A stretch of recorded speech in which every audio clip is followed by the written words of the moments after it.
Agradezco a Dios porque tenemos la oportunidad de continuar con nuestro tema y le pido que con su Santo Espíritu me guíe para que lo que voy a presentar pueda ser de utilidad, pueda ser de bendición. Al terminar el tema anterior, hablábamos acerca de quién fue el que puso a Judas como el administrador, como el tesorero de los apóstoles. ¿Quién fue o quién es el que pone a los pastores, a los dirigentes, en sus distintas responsabilidades? Como persona que he servido a la iglesia toda mi vida y he estado presente, he sido parte de muchas comisiones para elegir dirigentes, soy testigo de que muchos dirigentes han sido elegidos por Dios, han sido puestos en su lugar por Dios en los distintos niveles. Pero también he sido testigo de líderes que han sido colocados en su lugar no por Dios, sino por estrategias que se hacen, astucias que se guían, planes que los seres humanos hacen y colocan según distintas conveniencias a las personas en sus responsabilidades. También he visto que cuando llega el Congreso, el lugar donde se eligen los dirigentes de los distintos niveles de la iglesia, que cuando una persona es elegida, es un motivo de felicitación, de alegría y de gozo. Y creo que eso está bien porque tiene la oportunidad de servir a Dios.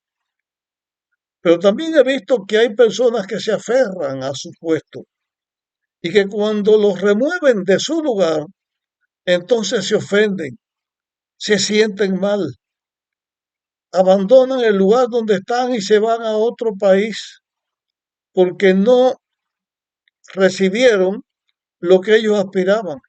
O cuando no se les nombra en lo que ellos pensaban que debían tener, se ofenden y se sienten mal. Los siervos de Dios en las distintas responsabilidades no deben elegirse nunca ni por mentiras, ni por estratagemas, ni por argucias, deben elegirse por el Espíritu de Dios. Pero son cosas que suceden y suceden en el mundo, suceden no solo en las iglesias, suceden cosas de la humanidad pecadora, porque nuestro mundo no es un mundo de justicia, es un mundo de pecado y las cosas malas existen.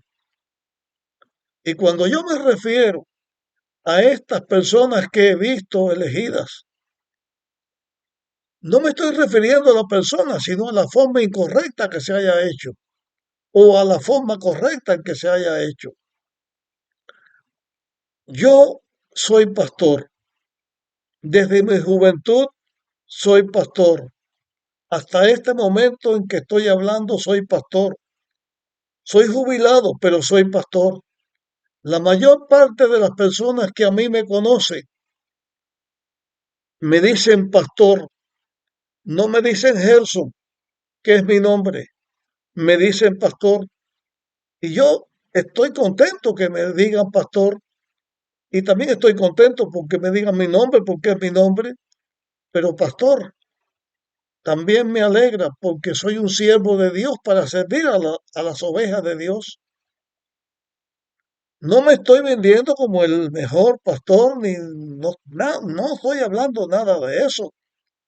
No estoy comparándome con ninguna otra persona, con ningún otro pastor, porque eso sería pecado.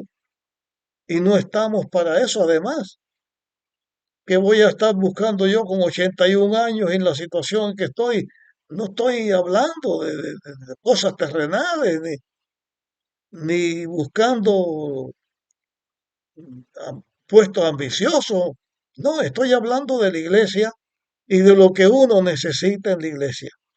Y como que estoy hablándole de pastor y los pastores somos alimentados, vivimos del diezmo y en la iglesia se maneja el diezmo y la ofrenda, que es el sacrificio de los hermanos con las ofrendas y la obediencia de los hermanos a lo que Dios dice en la devolución del diezmo.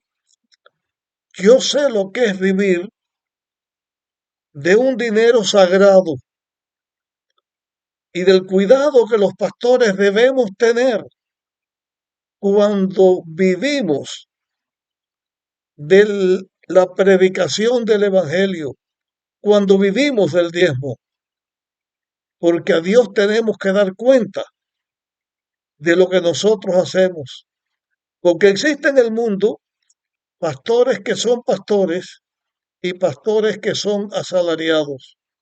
El asalariado solo se preocupa del dinero y de los beneficios que puede tomar por su posición y trabaja por lo que reciben y no por lo que sirve. No estoy juzgando tampoco a ningún pastor. Yo no estoy diciendo este es asalariado, aquel es buen pastor, porque el que puede hacer eso, pero que seguro lo va a hacer, es Dios. Ningún pastor va a escapar de la aprobación o la desaprobación de Dios por lo que está haciendo. En la tierra podemos vivir y estar y no pasa nada. Podemos vivir la vida entera y morir haciendo lo que querramos, pero a Dios hay que darle cuenta.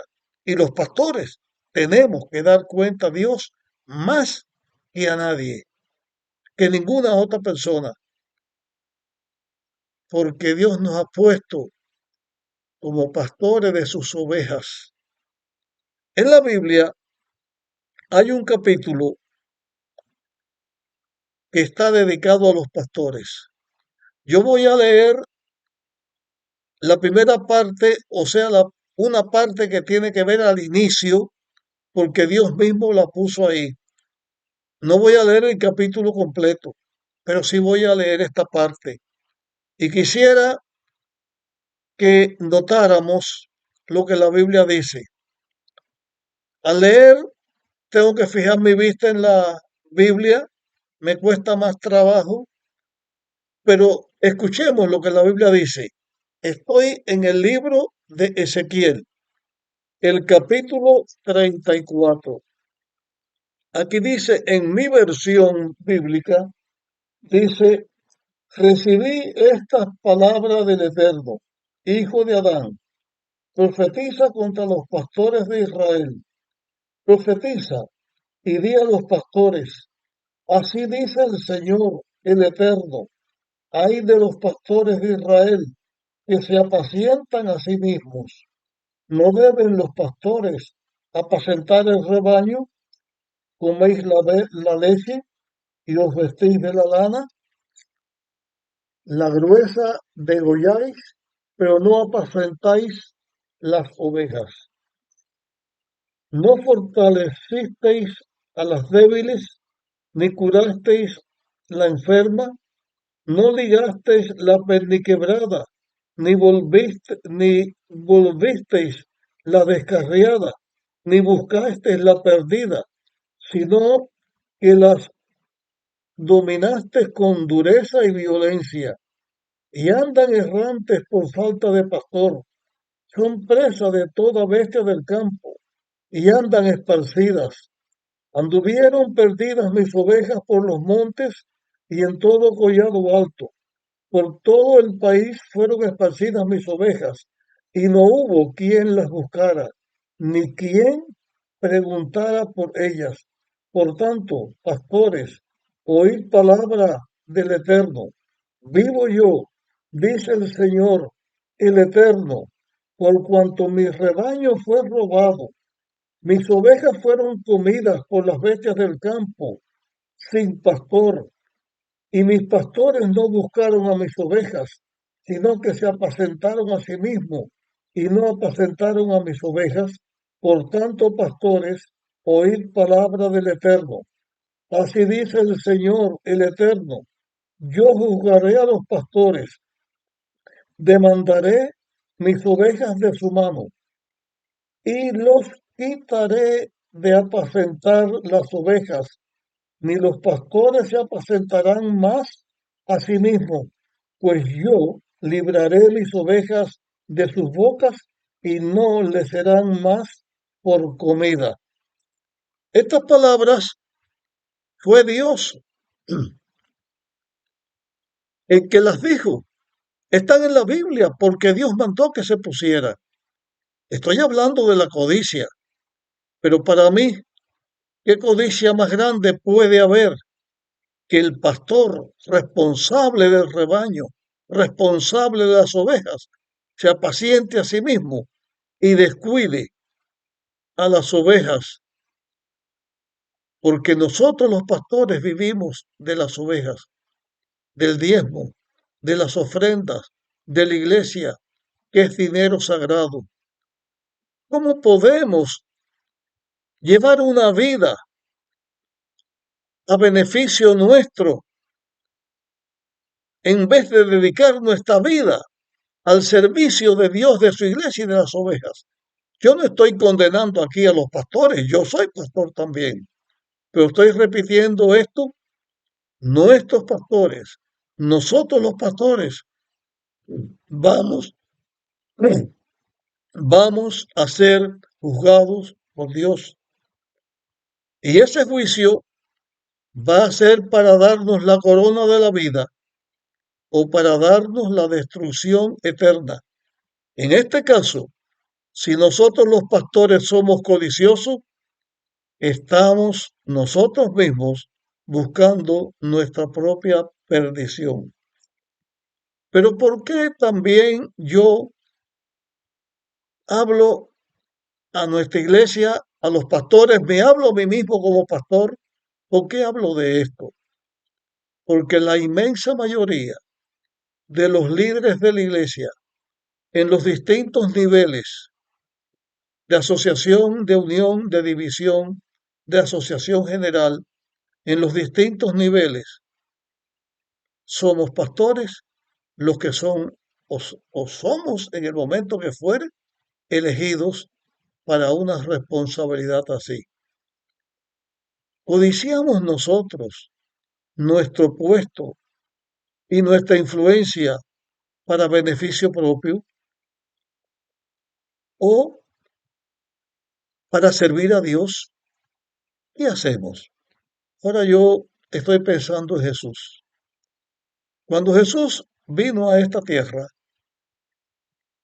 cuando él viajaba de un lugar a otro lugar, no iba montado sobre el camello de más calidad, no iba montado en el carruaje de mayor comodidad. Jesús, ¿cuántos bienes materiales tenía?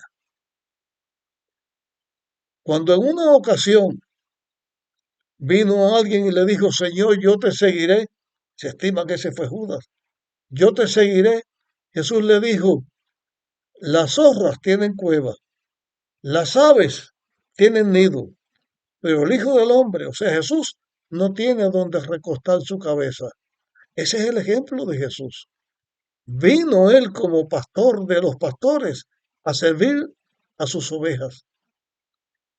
Nosotros que vivimos del diezmo, cuando viajamos, cuando vamos de un lugar a otro por nuestras distintas responsabilidades, como siervos de Dios, como pastores de Dios de influencia en los lugares donde estamos, cuando viajamos de un lugar a otro para servir a la iglesia, cuando tenemos que hospedarnos en los hoteles para servir a la iglesia, ¿cuál es nuestro nivel? ¿Es el nivel más caro en que se viaja? ¿Es en el hotel mejor en que se puede uno hospedar? o estamos cuidando el dinero de la iglesia, usándolo de la mejor manera? Cuando como dirigentes vamos a un lugar, ¿cómo esperamos que se nos reciba? ¿En alfombra roja? ¿Que se nos rinda respeto? ¿Se nos rinda tributo? ¿O vamos allí como siervos de Dios para servir a la iglesia? No estoy, repito, condenando ni acusando a ninguna persona. Estoy hablando de las cosas que se hacen. Pero también sé que hay siervos de Dios que van de lugar en lugar sin malgastar el dinero del cual la iglesia subsiste. La iglesia nuestra se mantiene por los diezmos y las ofrendas. Y de esos diezmos y las ofrendas, dinero sagrado, nosotros los pastores vivimos y tenemos nuestros presupuestos. ¿Cómo lo cuidamos? Si usted que me está escuchando es un pastor, mire lo que estoy diciendo. ¿Cómo cuidamos el dinero de la iglesia, los bienes de la iglesia? ¿Estamos para servirnos nosotros mismos o estamos para servir a la iglesia de Dios? Nuestro tema termina aquí en este momento, pero lo vamos a continuar en el próximo tema. Y recuerden, no estoy condenando, estoy llamando la atención a los siervos de Dios, a nosotros los pastores en este caso específicamente, para que seamos buenos pastores, porque también la Biblia habla de los buenos pastores, que seamos nosotros buenos pastores. Pastores, sepamos una cosa, tenemos que responder delante de Dios. ¿Cómo vamos a responder? ¿Vamos a recibir la corona de vida por servir a Dios? ¿O qué vamos a recibir? Escuchemos a Dios cuando nos habla. No estoy hablando de mis palabras, las que leí en Ezequiel. Escuchemos a Dios cuando habla. Pongámonos en sus manos y sirvamos a Dios con corazón alegre. Dios bendice al que le sirve con corazón alegre, al humilde siervo que sirve a la iglesia de Dios. Nos vemos en el próximo tema.